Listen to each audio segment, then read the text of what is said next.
नमस्कार मित्रमैत्रिणी, मी प्रियंकाच किचनमध्ये तुमचं सर्वांचं स्वागत करते। आज आपण कुरकुरीत मसाला डोसा कसा बनवायचा तर हे पाहूया। तर चला सर्वात आधी रेसिपीकडे वळूया। मी 5 ते 6 तासासाठी 1 वाटी उडदाची डाळ, 3 वाटी तांदूळ असं हे भिजू घातलं होतं। 6 तासानंतर मस्त हे बारीक असं वाटून घ्यायचं आहे, मिक्सरमध्ये बारीक वाटायचं आहे। आता हे आपण सगळं असं बारीक वाटून घेऊ। बारीक वाटून एका पातेल्यामध्ये हे सगळं काढणार आहोत आणि वाटल्यानंतर आपण खूप वेळ असं त्याला फेटून घ्यायचं आहे। म्हणजे हाताने फेटल्यानंतर आपलं पीठ छान असं फुगतं। अशा प्रकारे मी सगळं पीठ वाटून घेतलं आहे। आता त्यामध्ये मी काय करणार आहे, वाटलं आहे त्यामध्ये मी 1 ते दीड पळी इतकं तेल घेतलेलं आहे। तेल टाकायचं आहे। तेल टाकून मस्त असं मिक्स करून घ्यायचं। मग मी एक कांदा घेतला आहे, कांदा असा सोलून घेतला आहे, मागचं पुढचं देठ काढून फक्त सोलून घ्यायचा आहे, कापायचा नाही, सोलून घ्यायचा आहे।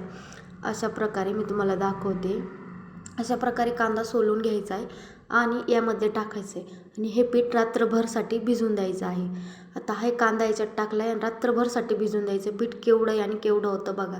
आता मस्त असं आपण पीठ सकाळी कसं झालं आहे बघा, किती मस्त असं आपलं पीठ फुगलेलं आहे। आणि आता आपण मस्त हे यामधला कांदा काढून घेणार आहोत। आता हा कांदा बाजूला काढून घ्यायचा, टाकून द्यायचा आहे, हे कांद्याचा यूज नाही करायचा। मस्त आपलं पीठ फुगलेलं आहे। आता आपण हे पीठ असं मस्त चम्मचने मिक्स करून घेऊ आणि बाजूला ठेवून देऊ थोड्या वेळासाठी। मस्त आपलं पीठ झालेलं आहे।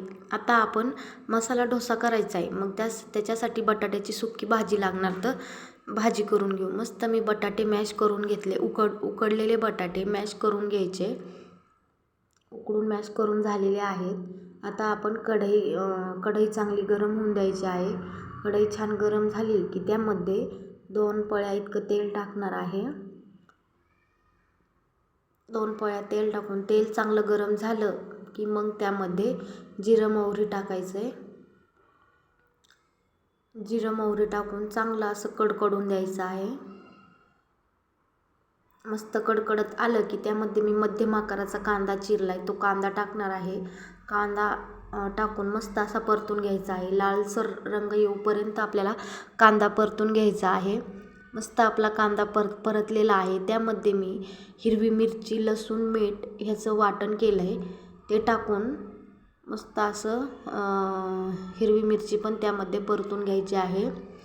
मिरची परतत आली की त्यामध्ये आपण हळद टाकणार आहोत, चवीनुसार ते हळद टाकणार आहोत। हळद टाकून चांगली आपली मिरची परतून घ्यायची आहे। मिरची परतली की त्यामध्ये आपण जे मॅश केलेलं बटाटा आहे ते टाकणार आहोत। असेच माझे नवनवीन व्हिडिओ पाहण्यासाठी माझ्या चॅनलला सबस्क्राईब करा, बेल आयकॉनला क्लिक करा आणि लाईक करा, शेअर करा। असेच माझे नवनवीन व्हिडिओ तुम्हाला पाहण्यासाठी भेटतील। आता आपण त्यामध्ये आपलं उकडलेलं बटाटं टाकून घेऊ आणि सगळी हे बटाट्याची भाजी परतून घ्यायची आहे छानपैकी। चवीनुसार मीठ टाकणार आहोत, थोडी कोथिंबीर टाकायची आहे। चवीनुसार मीठ टाकून मस्त अशी चटणी परतून घ्यायची आहे। बघा अशा प्रकारे आपली चटणी परतून झालेली आहे मस्त अशी। आता आपण ही बाजूला ठेवून देऊ आणि डोशाचा पॅन गॅसवर ठेवू। मस्त पॅन असा गरम करून घ्यायचा आहे। आता मी जेवढं लागेल मला तेवढं डोशाचं पीठ एका दुसऱ्या बाउलमध्ये काढलेलं आहे आणि त्यामध्ये चवीनुसार मीठ टाकून मस्त हे फेटून घेणार आहे। मी याच्यात अर्धा कप इतकं पाणी वापरलेलं आहे, कारण की मला खूप घट्ट वाटत होतं म्हणून। अशा प्रकारे याची कन्सिस्टन्सी पाहिजे। आता मस्त तवा पण गरम झालेला आहे, त्यावरती तेल टाकलेलं आहे। तेल टाकून मस्त तवा गरम करायचा आहे आणि मग गॅस बारीक करायचा आहे। गॅस बारीक करूनच आपल्याला डोसा पसरवायचा आहे तव्यावर, कारण की गॅस बारीक करून मग आपला डोसा चांगला पसरला जातो। आता मस्त असा आपण कुरकुरीत डोसा करणार आहोत। अशा प्रकारे डोसा पसरून घ्यायचा आहे। बघा न चिटकता मस्त असा तव्यावर डोसा रेडी झाला आहे. आता आपण त्याचं एक अंग शेकलं की दुसऱ्या साईडने पण चांगला भाजून घ्यायचा आहे आणि मग त्याला परत पलटी करून आपण त्यावरती जी बटाट्याची भाजी सुक्की भाजी केलेली आहे ती लावून घेणार आहोत. अशा प्रकारे ती भाजी लावून घ्यायची आहे आणि दोन्ही साईडने दुमटायचं आहे. अशा प्रकारे भाजी लावून ही साईड दुमटली की ही साईड दुमटायची आहे.